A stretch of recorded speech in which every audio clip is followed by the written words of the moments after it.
성경적 세계관 29번째 시간입니다. 말씀의 본문은 레위기 1장에서 7장입니다. 설교의 제목은 어떻게 하나님과 교제할 것인가 첫 번째입니다. 자, 우리는 출애굽기에서 하나님이 진정으로 하나님께서 진정으로 원하시는 것이 무엇이었어요? 여러분 기억하십니까? 네, 하나님께서 이스라엘 백성을 애굽의 종살이로부터 해방시키시고, 그리고 시내산에서 언약을 맺으시고, 그리고 하나님께서 이스라엘 백성에게 무엇을 명령하셨습니까? 성막을, 장에서 보면은 이스라엘 백성이 성막을 하나님 앞에 봉헌하는 그런 내용으로 출애굽기가 마무리됩니다. 그러니까 하나님께서 원하시는 궁극적인 목적은 무엇이냐면 성막을 짓고 그 성막 안에서 하나님과 이스라엘 백성, 하나님의 백성들이 어떻게 해요? 교제하는 겁니다. 교제하는 것. 이거는 다른 식으로 표현하면 하나님의 통치 또는 하나님의 나라를 세우는 그것과 같은 맥락에서 이해할 수가 있습니다. 그러니까 하나님의 목적은 우리를 구원하시고 하나님의 자녀 삼으시고, 그래서 결국 어떻게 하시겠다는 거예요? 우리와 교제하시겠다는 거예요. 자, 그렇다면 우리는 또 다른 질문을 자연스럽게 할 수가 있어요. 그 질문은 무엇이냐면, 하나님의 백성들이 또 이스라엘이 하나님과 어떤 방식으로 교제를 해야 되는가? 이 질문을 하게 되는 것이죠. 하나님의 백성과 하나님은 우리와 어떤 방식으로 교제하기를 원하십니까? 또 하나님의 백성은 하나님 앞에 어떤 방식으로 교제할 수 있을까? 어떤 방식으로 하나님 앞에 나아갈 수 있을까? 그 질문을 해야 된다는 것이죠. 그렇죠? 그래서 이러한 질문에 하나님께서 답변하시는 내용을 담은 책이 바로 레위기입니다. 레위기의 모든 내용은 하나님과 어떻게 교제할 것인가에 대하여 하나님께서 답을 제시하고 있는 것입니다. 레위기는 시간적으로 보면 그 민수기의 기록 시간이 출애굽 제2년 2월 1일로 되어 있어요. 이렇게 보면은 출애굽기 40장에서 이스라엘 백성이 성막을 봉헌한 그 시기를 출애굽 제2년 1월 1일로 기록을 하고 있어요. 그 관계를 우리가 살펴보면 약 한 달 동안에 하나님께서 이스라엘 백성에게 이 레위기에 관련한 모든 메시지를 이스라엘 백성에게 전달하신 것으로 우리가 살펴볼 수가 있습니다. 그러니까 이 레위기 전체 내용은 시간적으로 보면 한 달 동안 일어난 사건이다. 이렇게 여러분이 이해하면 될 것입니다. 그리고 그 레위기의 구조를 우리가 한번 살펴보기를 원해요. 요 화면을 좀 띄워봐 주세요. 뭐냐면, 우리가 이제 흔히 성경을 마음먹고 읽기로 결정했을 때, 창세기부터 시작하다가 어디에서 막혀요? 레위기에서 막히잖아요. 레위기가 아주 그 제사 제도와 또 여러 가지 규례로 인하여 아주 복잡한 방식으로 기록을 하고 있기 때문에 레위기는 마치 우리에게 수면제와 같은 역할을 했어요. 그래서 레위기를 이렇게 종합적으로 이해하기가 쉽지 않은 것이 사실입니다. 그래서 그런 면에서 제가 아주 간략하게 레위기 전체를 여러분이 이해할 수 있도록 이렇게 단락을 지어서 간략하게 정말 설명을 하기를 원합니다. 자, 레위기 1장에서 7장까지는 제사에 대한 규율을 기록하고 있어요. 5가지 제사예요. 그건 우리가 오늘 살펴볼 것입니다. 나중에. 그 다음에 8장에서 10장에서는 제사장에 대한 규율입니다. 그러니까 하나님께서 아론과 그 아들들을 제사장으로 위임하시고 또 하나님이 원하시는 방식으로 제사장의 역할을 할 수 있도록 규율을 말씀을 하시는 부분이고요. 그리고 11장에서 15장에는 정결 규정으로 여러분이 많이 알고 있는 정결한 동물이 무엇이냐, 부정한 동물이 무엇인가를 이렇게 구분져서 우리에게 그것을 구별하여 먹을 것을 이야기하고 있고요. 또 산모, 아기를 낳은 다음에 또 산모는 어떻게 정결 예식을 치러야 되느냐. 또 우리나라 한글 성경에서 예전에는 나병으로 번역된, 그러나 이제 현대적인 의미에서는 나병보다는 그냥 악성 피부병으로 이해할 수 있는 그러한 병에 대한 정결 규정. 또 이 남자와 여자의 몸에서 나오는 어떤 그 분비물, 이런 것들, 또는 그 성병과 관련된 이런 것들에 대한 정결 규정을 기록하고 있는 것이 11장에서 15장입니다. 그리고 16장이 한 장으로 이렇게 구분을 지을 수 있어요. 그것이 뭐냐면 속죄일입니다. 이 속죄일이 아주 중요하죠. 왜냐하면 이 속죄일은 한 날을 정해서 이스라엘 온 백성, 거기에는 제사장까지 다 포함돼요. 그들의 모든 죄를 하나님 앞에 고백하고 그 죄를 용서받는 그런 날이기 때문에 이 속죄일을 아주 중요한 부분으로 기록하고 있습니다. 그리고 17장에서 20장은 하나님의 백성들이 일상 속에서 어떻게 거룩한 삶을 살아야 되는가에 대한 그 규율들이 나와 있습니다. 여기에는 뭐 제사를 어떻게 질서 있게 드려야 되는가, 특별히 이 생명의 존엄성에 관한 부분, 또 성적인 거룩, 그리고 이웃과의 그 관계 속에서 어떻게 사랑하고 정직하고 공의를 실천할 것인가, 뭐 이런 여러 가지 일상 속에서 우리가 어떻게 거룩한 삶을 살 것인가를 설명하고 있습니다.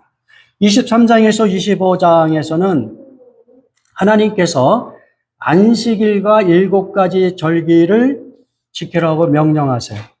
그러니까 그러한 그 날짜와 절기는 하나님 앞에서 거룩한 것이고 그것을 축제로 이렇게 지킬 것을 이야기하고 있습니다.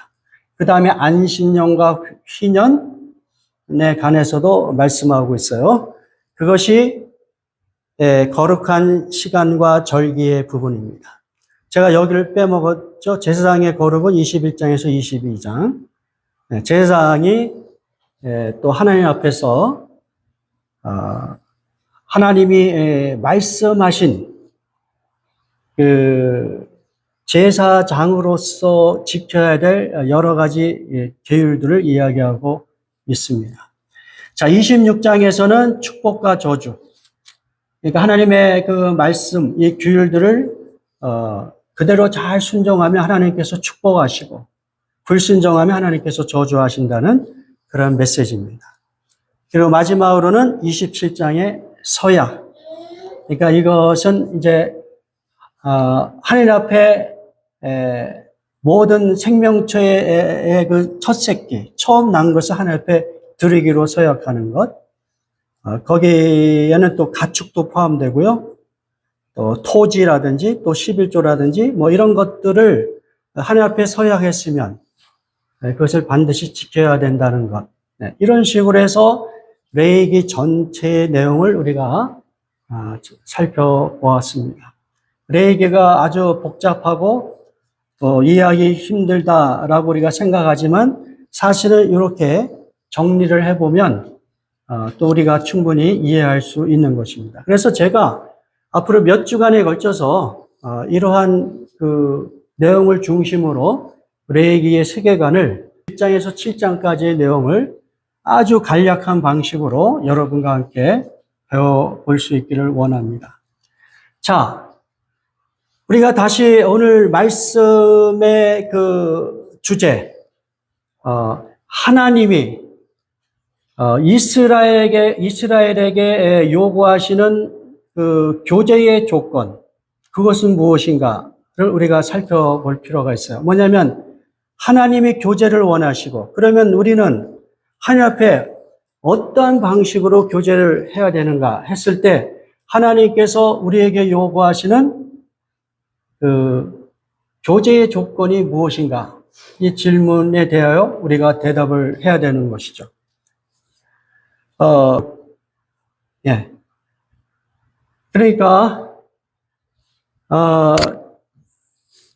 레위기가 이렇게 여러 가지 내용으로 이렇게 섞여 있지만 이 모든 내용을 한마디로 이야기한다면 거룩이란 단어로 요약할 수 있는 것이죠. 그러니까 하나님과 우리가 어떻게 교제할 것인가 하냐면 우리는 하나님 앞에 거룩함으로, 거룩한 모습으로 하나님 앞에 나아갈 수 있고 그분과 교제할 수 있다고 그렇게 이야기하고 있는 것입니다.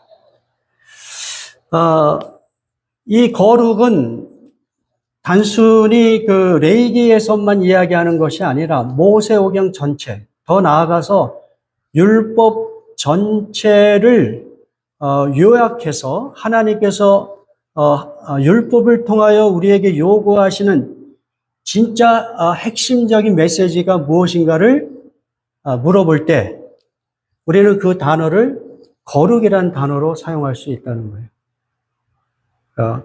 우리가 흔히 알고 있는 그 모세의 율법이 613가지라고 이야기할 때 그것을 전부 다 요약을 해버리면 그 율법을 통해서 하나님이 우리에게 요구하시는 것이 무엇이냐? 거룩이라는 거예요. 거룩. 우리가 알고 있는 그 여러 가지 제사, 그 자체로도 중요하지만 그러나 그거 자체가 하나님이 우리에게 주신 목적은 아니다. 그 제사라든지 여러 가지 것들은 사실은 하나님께서 우리와 교제하기 위한 거룩을 만들기 위한 하나의 수단으로 우리에게 주신 것이다. 그렇게 우리가 이해할 수가 있는 것이죠. 자, 미가서 6장 6절에서 8절 우리 같이 한번 봉독해 보겠습니다. 여기서 그 내용을 우리가 어느 정도 알 수가 있습니다. 같이 봉독합니다. 내가 무엇을 가지고 여호와 앞에 나아가며 높으신 하나님께 경배할까? 내가 번제물로 1년 된 송아지를 가지고 그 앞에 나아갈까? 여호와께서 천천의 순양이나 만만의 강물 같은 기름을 기뻐하실까? 내 허물을 위하여 내 맏아들을 내 영혼의 죄로 말미암아 내 몸의 열매를 드릴까? 사람아, 주께서 선한 것이 무엇임을 내게 보이셨나니 여호와께서 내게 구하시는 것은 오직 정의를 행하며 인자를 사랑하며 겸손하게 내 하나님과 함께 행하는 것이 아니냐? 내가 무엇을 가지고 여호와 앞에 나아갈 것인가? 내가 어떤 방식으로 하나님과 교제할 것인가? 그것은 천천의 순양, 만만의 강물 같은 기름, 이런 제사 제도 그 자체가 아니다. 거기에 담겨 있는 하나님이 진짜 원하시는 그 메시지가 있다. 그것이 무엇이에요? 정의와 인자와 또 겸손하게 하나님과 함께 행하는 것이다. 이렇게 이야기하고 있거든요. 이 모든 그 하나님께서 원하시는 이 세 가지 정의, 인자, 하나님과 행하는 것, 이런 것들을 한 단어로 이야기하려면 그것을 거룩이라고 표현할 수 있다는 것입니다. 자, 레위기 19장 2절 말씀 같이 봉독합니다. 너는 이스라엘 자손의 온 회중에게 말하여 이르되 너희는 거룩하라. 이는 나 여호와 너희 하나님이 거룩함이니라. 네, 하나님께서 거룩하시기 때문에 그 하나님과 교제하기 위해서는 우리에게 하나님께서 무엇을 요구하고 계세요? 거룩하라. 우리에게 거룩이라는 단어, 이 히브리어로 카도시라는 단어를 사용했고요. 이 카도시라는 이 단어는 구약 성경에서 하나님에게 사용했던 단어예요. 또는 천사들에게 사용했던 단어. 그래서 이제 본질적으로 이 거룩이라는 단어는 하나님께만 해당되는 단어라고 할 수가 있는 것이죠. 그리고 이 카도시라는 단어는 set apart 또는 separate 이라는 뜻이 있어요. 구별하다, 분리하여 떼어놓다. 네, 이런 의미가 있습니다. 자, 이러한 그 카도시, 이 거룩이라는 단어를 우리가 생각하면서 그렇다면 하나님의 거룩은 무엇인가? 라고 했을 때 여러 가지로 설명할 수 있지만 특별히 이 레위기에 담겨 있는 메시지에서 두 가지로 우리가 정리를 해볼 수 있어요. 하나님의 거룩은 무엇이냐면 첫 번째는 set apart예요. separate요. 뭐냐면 세상의 모든 타락하고 더러운 것에서 분리되어 있는 상태. 그러니까 하나님은 죄의 그림자도 없는 분이기 때문에 하나님의 그 속성을 이야기하려면 그 모든 부정한 것으로부터 완벽한 깨끗하신 분으로 이 하나님의 성품을 이야기할 때 거룩이라는 단어를 사용한다는 거예요. 자, 그러니까 우리가 알고 있는 죄, 악, 이것과는 완전히 구분된 분. 그분에게는 온전히 선하심만 있고 공의로우심만 있는 것이죠. 그분에게는 어떤 악도 존재하지 않는 거예요. 그런 면에서 set apart예요. 그래서 이 하나님의 성품 자체가 거룩이라는 것이죠. 두 번째는 하나님의 거룩을 어떻게 우리가 이해할 수 있냐면 언약의 관점에서 이해해 볼 수가 있어요. 뭐냐면 하나님께서 이스라엘 백성을 자기 백성으로 삼으시겠다고 언약을 맺으셨단 말이에요. 그 이야기는 뭐냐면 하나님께서 이스라엘 백성을 다른 모든 민족보다 아주 특별하고 보배로운 백성으로 취급하시겠다는 거예요. 그래서 이스라엘 백성을 반드시 하나님의 그 자녀로서 이 땅에서 복을 주시고 그들을 구원하시고 전쟁으로부터 지켜주시겠다는 그러나 어느 언약적인 관점에서 일종의 이스라엘 백성을 향한 충성, 어떤 부부관계에서는 뭐라 표현하면 어떤 그 정절을 지키는 것과 같은, 예? 그러니까 지금 이제 그 성막에서 하나님과 이스라엘 백성이 교제한다는 것은 마치 성경에서 그렇게 비유를 한단 말이에요. 하나님을 신랑으로 그리고 하나님의 백성을 신부로 비유하잖아요. 예, 그러니까 하나님과의 교제는 신랑과 신부가 마치 결혼 생활하는 것과 같은 거예요. 비유로 둔다면. 그러면 신랑이신 그 하나님은 신부인 하나님의 백성에게 어떤 책임이 있겠어요? 정절을 지키고 자기 아내를 위험으로부터 지켜주고 그렇죠? 아내를 어떻게 하든지 복된 존재로서 충성을 다하는 그런 것도 우리가 상상해 볼 수가 있죠. 그러니까 하나님의 거룩이라는 것은 언약을 이렇게 충실하게 지키신다는 관점에서 이 거룩을 이해할 수 있다는 것입니다. 자, 이러한 하나님의 거룩함에 이스라엘 백성, 하나님의 백성들도 역시 어떻게 해요? 거룩함으로 하나님과 교제를 해야 돼요. 그래서 이 이스라엘의 거룩, 하나님의 백성의 거룩은 또 같은 맥락에서 두 가지로 우리가 생각해 볼 수가 있어요. 첫 번째는 카도시가 뭐라 그랬어요? 세퍼레이트라고 했잖아요. 예. 중에 특별히 하나님의 백성으로 이렇게 소유된 것으로 분리된 존재가 되었고, 그리고 실제로 세상 속에서 모든 악함과 타락에서 자신을 구별하는 그러한 삶을 요구한다는 면에서 이 거룩을 우리가 이해할 수가 있는 것입니다. 두 번째, 이 이스라엘의 거룩도 언약을 통하여 야훼 하나님을 유일한 신으로 모시겠다.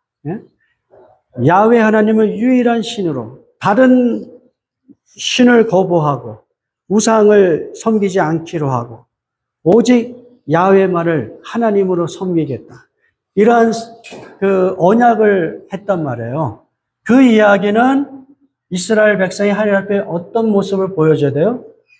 정절을 지키고, 결혼한 그 아내와 같이 이 남편과 같은 하나님 앞에서 정절을 지킨다는 거예요.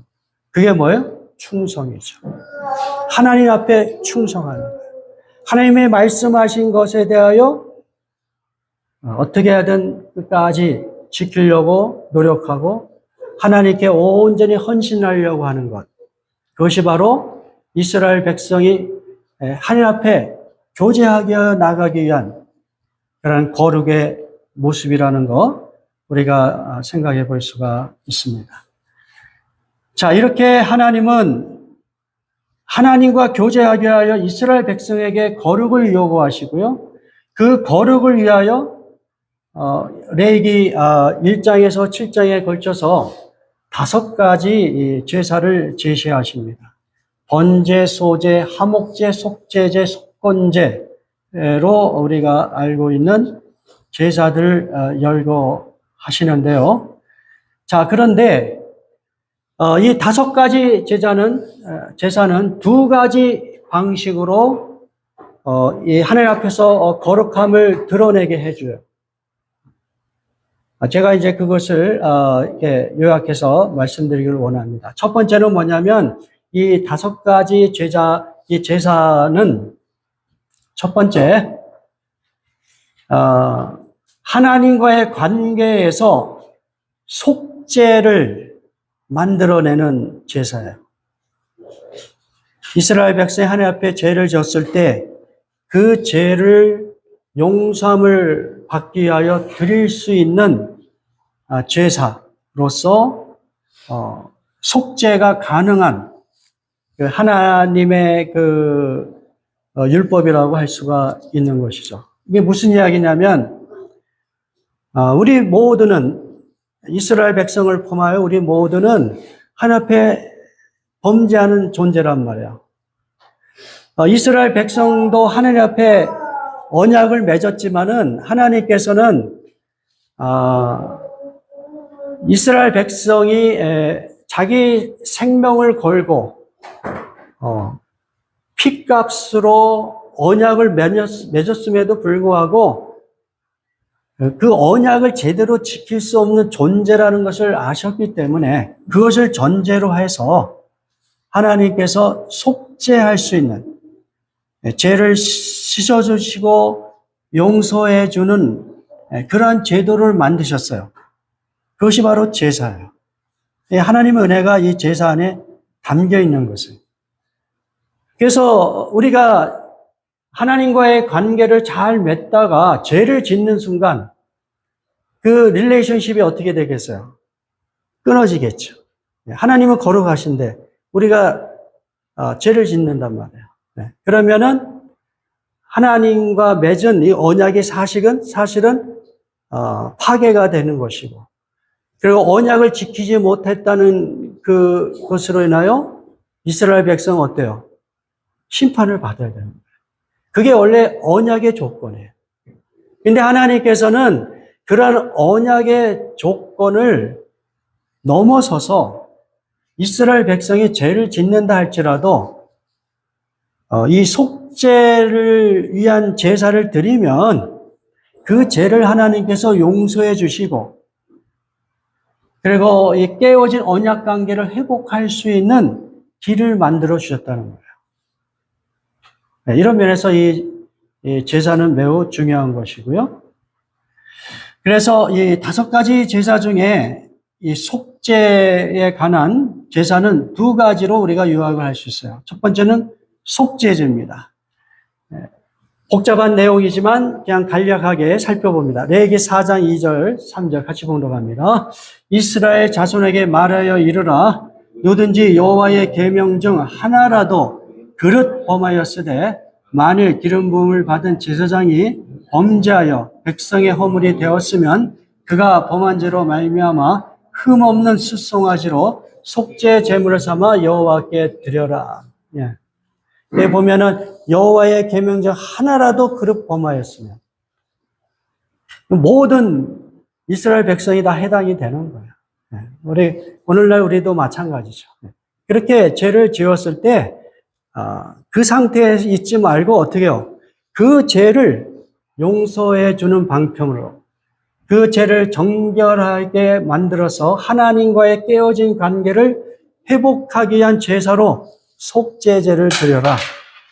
이렇게 하나님께서 우리에게 은총의 길을 만들어 주신 것입니다. 2번째는 속건제입니다.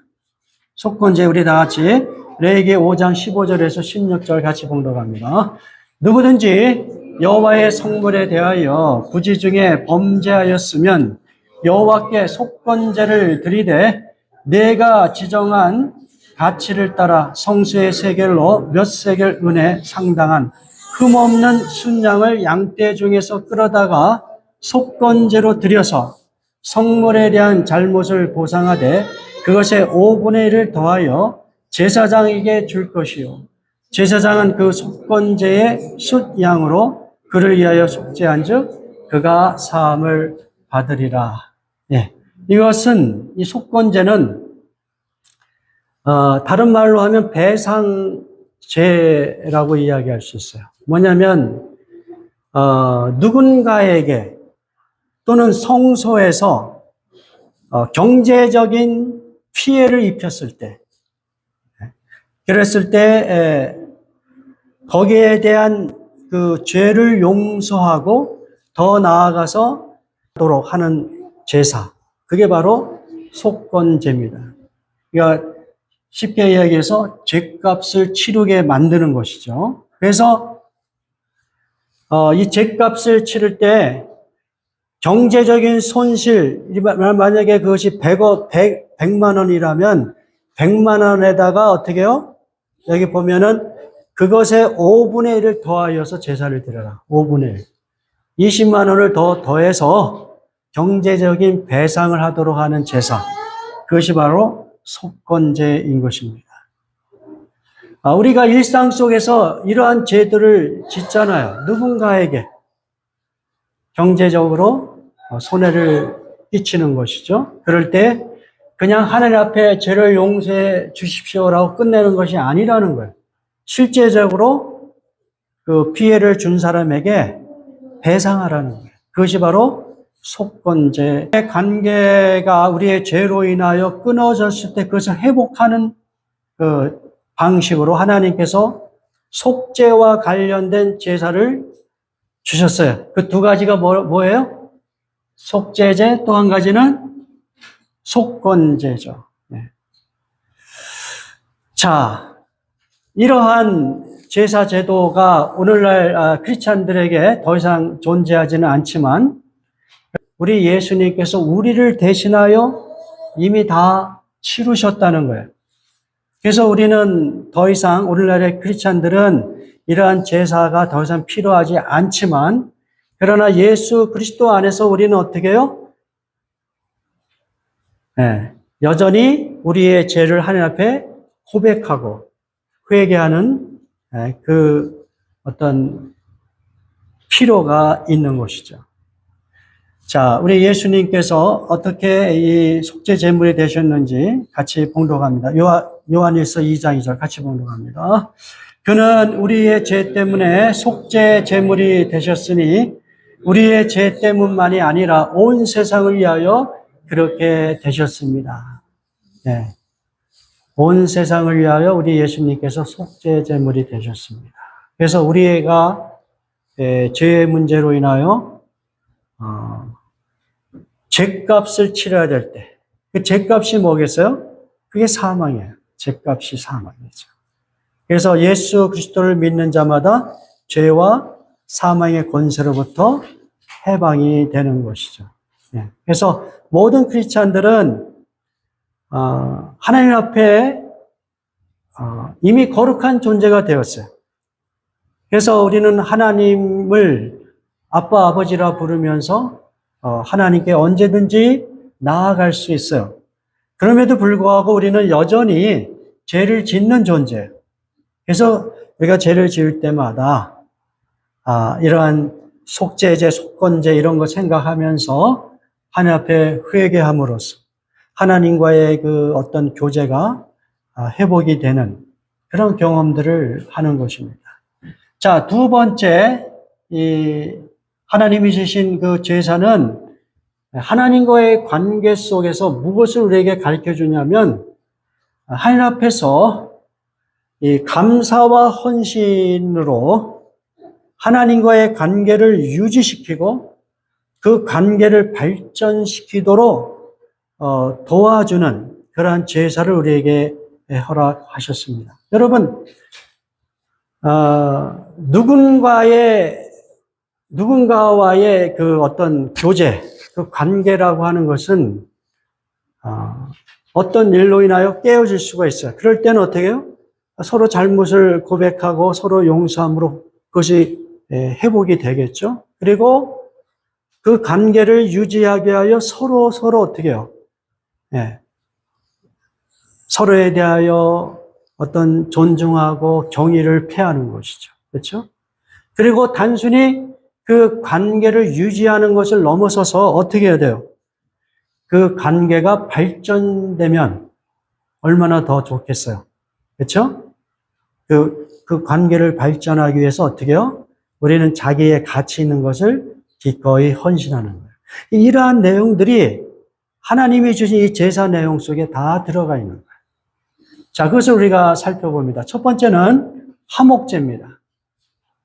자, 레위기 3장 1절 같이 봉독합니다. 사람이 만일 화목제의 제물을 예물로 드리되 소로 드리려면 수컷이나 암컷이나 흠 없는 것으로 여호와 앞에 드려라. 그래서 이 화목제, 이 히브리어로 셸렘이라는 단어를 사용했는데 우리가 알고 있는 샬롬이라는 단어에서 온 것 같아요. 네, 그리고 이 단어는 복수형으로 되어 있어요. 무슨 이야기냐면 peaceful relationship이라는 것은 일방적인 것이 아니란 말이에요. 상대방과의 관계 속에서 이루어지는 거잖아요. 그렇죠? 그러니까 하나님과 하나님의 백성 간의 관계 또는 나와 다른 이웃과의 관계 이런 것들을 설명하려니까 복수형을 사용하고 있는 것입니다. 이런 이 화목제는 세 가지 형태로 드릴 수 있어요. 하나는 감사제입니다. 여러분이 병에 걸렸는데 하나님 앞에 기도함으로 병이 나을 때 또는 여러분이 기도 제목이 있었는데 그 기도를 응답받음을 하나님 앞에 감사할 때 이 감사의 형태로 화목제를 드리는 방법이 있고요. 또 다른 방법은 서원제가 있어요. 그래서 뭐냐면 하나님 앞에 어떤 헌신을 약속하고 그 헌신을 실제로 이행할 수 있도록 하나님 앞에 헌신하는 그러한 그 화목제를 드릴 수가 있고요. 마지막으로 자원제라는 형식으로 화목제를 드릴 수 있어요. 이 자원제는 free will offering이라고 이야기할 수 있는데 그것은 어떤 특별한 조건이 없이 자발적으로 감사와 사랑을 표현하는 그러한 제사라고 할 수가 있는 거예요. 그러니까 이 화목제는 하나님과의 그 교제를 매우 발전적으로 만들어가는, 예? 우리가 흔히 하나님 앞에 뭔가를 자꾸만 요구하고 도움만 요청하는 그 단계를 넘어서서 하나님 앞에 자발적으로 어떻게 해요? 감사하고 또 하나님께 경의를 표하는. 그래서 이 하나님과의 관계를 유지하는 걸 넘어서서 그 관계를 발전시키는 방식으로 드리는 제사. 그것이 바로 화목제라고 할 수가 있는 겁니다. 두 번째는 번제입니다. 레위기 1장 9절 같이 봉독합니다. 그 내장과 정강이를 물로 씻을 것이요 제사장은 그 전부를 제단 위에서 불살라 번제를 드릴지니 이는 화제라 여호와께 향기로운 냄새입니다. 이 번제는 그야말로 희생제물 전부를 제단에서 불살라 버리는 거예요. 그러니까 하나님 앞에 완전한 헌신을 표현하는 제사라고 할 수가 있는 것이죠. 그러한 그 헌신을 위한 제사를 하나님께서는 어떻게 해요? 여호와께 향기로운 냄새니다 이렇게 표현을 하시는 거예요. 뭐냐면 매우 그 비유적인 표현이죠. 하나님이 기뻐하시고 받을 만한 제사라는 거예요. 하나님 앞에 헌신하기 위하여 희생 제물을 다 태워서 불사를 올리는 듯이 자기 자신을 다 하나님 앞에 드리겠습니다. 이런 헌신의 개념으로 이 번제를 드립니다. 이 번제라는 이 히브리어 올라라는 이 뜻은 ascending이라는 뜻이 있어요. 그러니까 완전히 제물을 태워서 다 재가 돼가지고 연기가 올라가는 그것을 하나님 앞에 감사하면 이와 같이 번제를 드릴 수가 있는 거예요. 그래서 이 번제는 따로 번제만 드릴 수도 있고 또는 화목제 또는 그 어떤 속건제 속제제 이렇게 같이 이렇게 합해서 드리기도 할 수 있는 제사라고 할 수 있습니다. 마지막으로 세 번째 소제를 보겠습니다. 자, 레위기 2장 1절 같이 봉독합니다. 누구든지 소제의 예물을 여호와께 드리려거든 고운 가루로 예물을 삼아 그 위에 기름을 붓고 또 그 위에 유향을 놓아라. 예. 이것은 그 고운 가루, 곡물. 그러니까 지금까지의 제사는 전부 다 동물을 희생제물로 드린 것이라면 이것은 그 추수로 얻은 그 곡식의 일부를 가지고 와서 그것을 고운 가루로 만들어서 기름을 붓고 유향을 놓아서 하나님 앞에 드리는 제사라고 할 수가 있는 것이에요. 이것도 마찬가지로 일상 속에서 하나님이 주신 그 어떤 소득, 또 열심히 노력한 그 결과로서 얻은 그 열매, 이런 것들에 대하여 하나님 앞에 감사하는 마음으로 드리는 제사, 그것이 바로 소제라고 할 수가 있는 거예요. 자, 이렇게 보면 지금까지 살펴본 이 세 가지 제사, 화목제, 번제, 또 뭐였어요? 소제.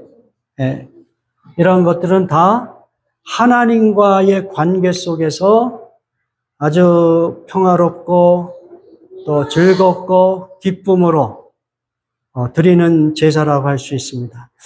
그것은 오늘날 우리 성도들도 마찬가지예요. 우리가 하나님 앞에 범죄하여 회개만 하는 것이 아니라 또 하나님께서 회개할 때 하나님이 주신 그 용서하심으로 얻는 그 평화의 관계를 우리가 어떻게 해요?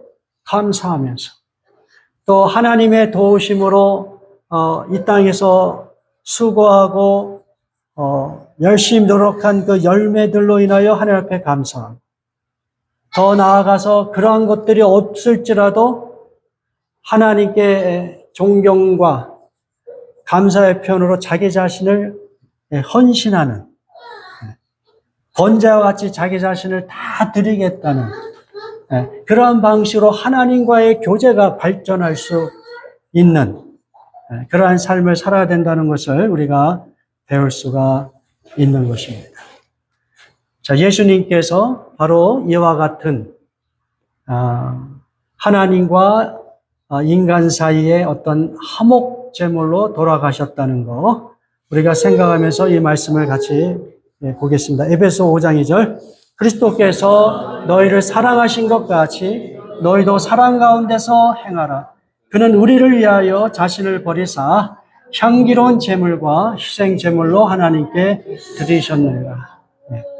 하나님께서 향기로운 제물로 예수님을 받으셨어요. 하나님이 기뻐하시고 하나님이 인정하시는 하나님과 인간 사이의 화목 제물로 예수님이 돌아가신 것을 인정하셨다는 거예요. 그래서 우리도 예수 그리스도를 믿으면서 하나님과의 그 peaceful relationship을 가지면서 하나님께 즐거워하고 기뻐하고 그분께 온전히 헌신하는 그러한 삶을 우리가 배울 수가 있는 것입니다. 자, 시간이 많이 갔기 때문에 마무리는 다음 주에 우리가 이어서 하기로 하고 오늘 말씀은 여기까지 하기로 하겠습니다. 다 같이 기도하겠습니다. 오늘